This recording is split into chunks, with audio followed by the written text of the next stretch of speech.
Good morning, Stingers. So I hope you were able to work on your poetic devices and put them into your haiku and tanka last week.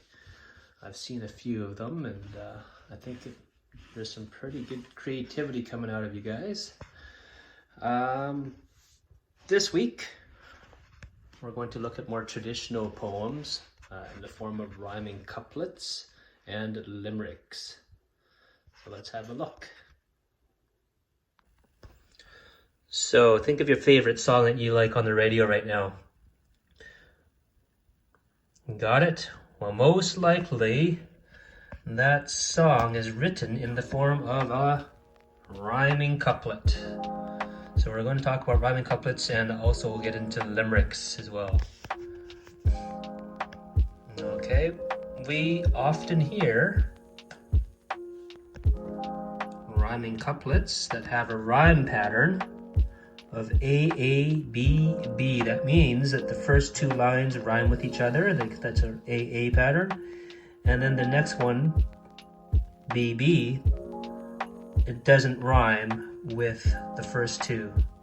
So here's an example. It's one of our most listened to poems in the form of a song. It's our national anthem, O Canada. So you can see, O Canada, our home and native land, true patriot love in all of us command. So land and command rhyme, so we call that rhyme pattern AA. With glowing hearts we see thee rise, the true north strong and free. Doesn't rhyme with A. From far and wide, O Canada, we stand on guard for thee. So free and thee rhyme, so that gives it the rhyme pattern B and B. So we know that these two rhyme with each other, and these two rhyme with each other. So that's the rhyme pattern A, A, B, B.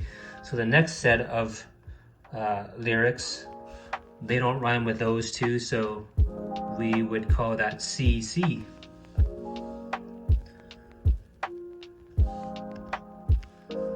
And then there's some rhyming couplets that have a rhyme pattern of A, B, C, B. So which lines, if it's a 4-line poem or stanza, which lines rhyme? Only the second line rhymed with the fourth line. The first and third line do not rhyme with each other. So here is a part of a poem called Menu from the Bug House Family Restaurant by Beverly Brenna. Instead of thinking bugs are gross, please don't be so suspicious.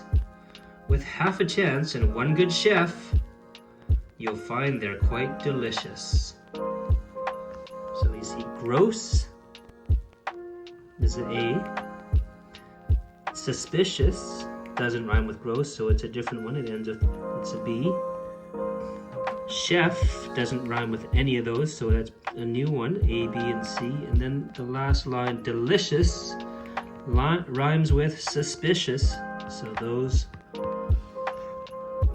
that makes the A, B, C, B rhyme pattern. Okay, here's an example of a poem called A Song for Sarah by Anne Walsh. It's from the Canadian Poems for Canadian Kids, published by Subway Books. Sarah is serious, strong and secure. Sarah skips, Sarah sings, Sarah sighs. Sarah swims swiftly, Sarah speaks softly. Sarah's smile shines in her eyes.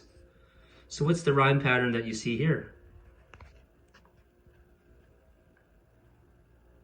Well, you can see that sighs and eyes are the only rhyming words. So what is that? That means secure is the A, sighs is the B, softly doesn't rhyme with either of those, so that's a C, and eyes is a B. So this is the A, B, C, B rhyme pattern. So you're probably thinking to yourself now, sure, that sounds easy enough, Mr. Ing, but how do you actually write a 4-line poem? So we're going to work on that right now.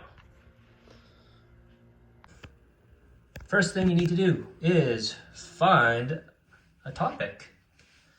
Okay, write about something that you're familiar with, whether it might be a sport or your favorite place or a book that you've read. It could be about a family member or your favorite food. So find a topic. Once you have your topic, write some key words that are related to that topic. I'm going to show you this in a second. Number 3, write rhyming words that rhyme with those key words. Number 4, put together phrases that end in those rhyming words. You can try to keep it the same theme or just make it nonsense. And number 5, try to put together a 4-line poem with couplets like this. So here's my process here. Step 1, I chose a topic. It was school. Step 2, I chose some key words: school, books, kids, gym, teach, stress. Step 3, I found related rhyme words. So with school, I rhymed it with cool, fool, drool, and pool. Books, looks, kids, rids and lids. Gym, him, rim, dim. Teach, reach, beach, peach, leech. Mess, stress, best, less. So those were, once you have your rhyme words, then you can think about where you're going to put them in your poem or if you're going to even use them. So step 4, decide on your rhythm pattern. Okay, so this is the poem that I made. I really want to go back to school. So that's 4 beats. Listen to it. I really want to go back to school. 4 beats. It's the one place where I feel so cool. I miss the kids playing in the gym, except for Cole, who hangs on the rim. The rhyme pattern is A-A-B-B, and they're all 4 beats. Are you ready for another poem by a very famous local poet? Have a look at this one. Library Helpers by G.N. Gerg. Who can help me shelve these books? I'm tired of all this mess. Don't you give me dirty looks. You helpers are the best. The rhyme pattern. Books and looks rhyme. Mess and best rhyme. So that's a rhyme pattern of A, B, A, B. The first part is a 4 beats. Who can help me shelve these books? That's 4 beats.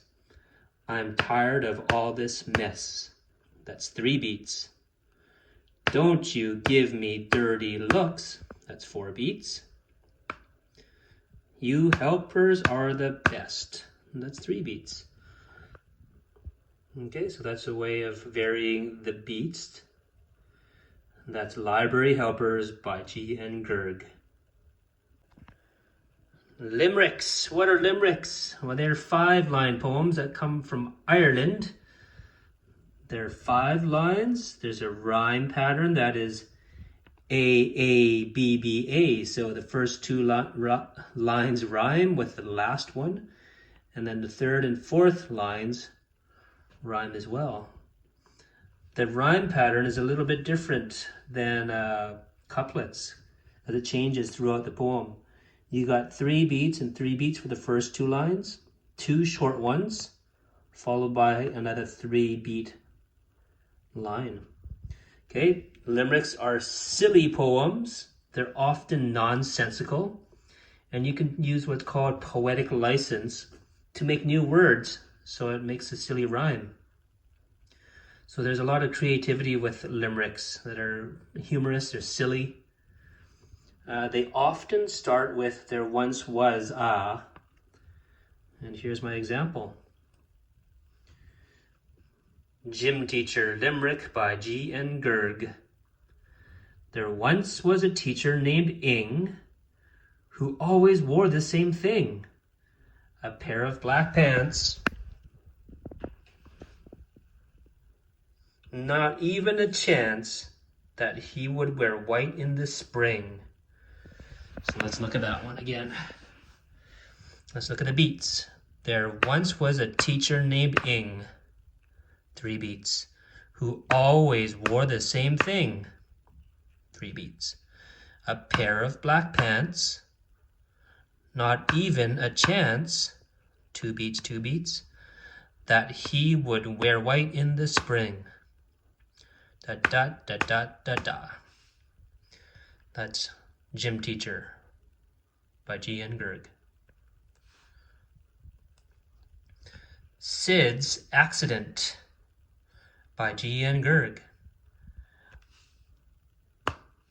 I know a young lady named Sydney who got hit by a ball in the kidney. She stood up to scream and asked for ice cream to put on her bruised little mid-knee. So obviously, like mid-knee, that's not really a word, but it's poetic license. I just kind of made it up because it sounds funny and it rhymes with Sydney and kidney, because there's not a lot of other words that rhyme with Sydney or kidney. So if you have a name that doesn't really rhyme with other words, you can shorten it. Like I could have made this into, I know a young lady named Sid, that rhymes with a lot of other easier rhyme words. Okay, so just remember, poetic license can be used to make silly rhymes. They don't have to be real or make sense. Okay, so that was a quick course on how to write couplets and limericks. So let's have a quick look at what we just went through. Couplets can have a rhyme pattern of A, B, C, B, or A, B, A, B.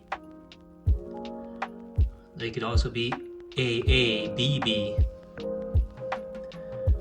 Okay.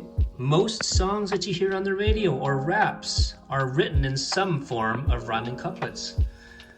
Go look at some music lyrics and you will recognize that there's very few songs that do not use rhyming couplets. Go ahead, give it a try. Okay, couplets often have the same rhythm throughout the poem, but the rhythm can change, and I showed you an example of that. Limericks. They always have the rhyme pattern A, B, B, A. Limericks always have the same rhythm in their 5 lines. 3 beats, 3 beats, 2, 2, 3. So 1, 2, and 5 are longer, and 3 and 4 are the short ones. Limericks are usually silly and can use nonsense words to make rhymes. For your assignment today, I would really like to see at least one of each poem. Okay, so show me that you can do a little couplet, and then show me that your best limerick as well. I would give you a topic suggestion. I would like you to use somebody in your family's name. It could be a human or a pet, and use it in your poems. Okay, so let's try to see at least one couplet, one limerick, and include somebody in your family. All right, I'm looking forward to seeing those. Send them to me directly or send them through your teacher at this email.